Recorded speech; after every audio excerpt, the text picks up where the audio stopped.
The word economy can sound kind of big and complicated, right?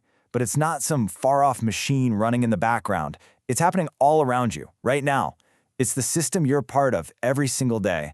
So in this explainer, we're going to peel back the curtain and take a look at how it all really works. And we'll start with a simple question that gets right to the heart of everything.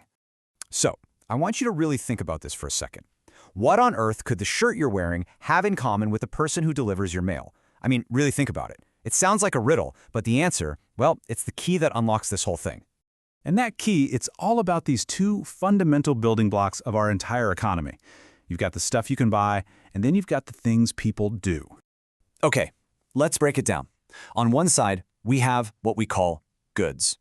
These are the physical things, right? The items you can actually see and touch.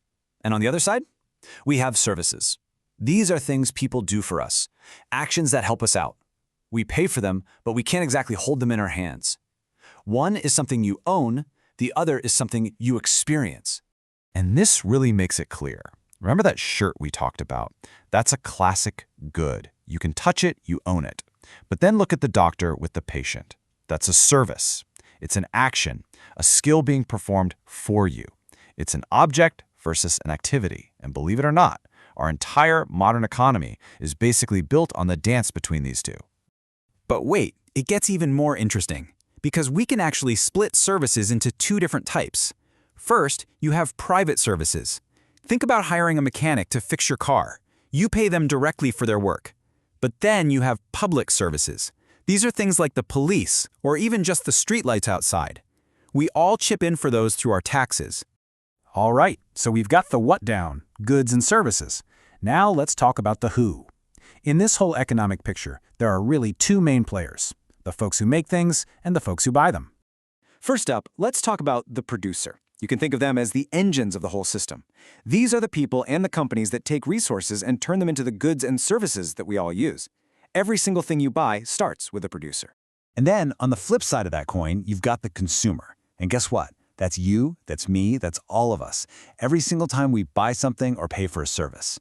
We're the ones creating the demand that keeps the whole thing moving. Yeah, when you think of a producer, a factory is probably the first thing that comes to mind, right? It's the perfect example. A place where raw materials and human effort come together to make something valuable, something ready to be sold. And this is where all that work pays off. See, when a product is just sitting on a shelf, it's just potential. It's the consumer. It's you making the choice to buy it that closes the loop and gives that whole process meaning.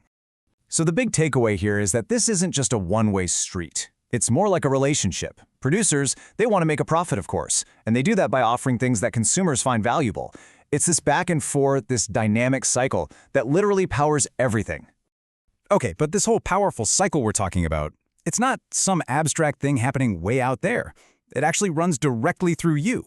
So let's zoom in a bit and talk about your specific role in all of this. So which one are you? A producer or a consumer? I mean, really think about it for a second. In your daily life, which label fits you best?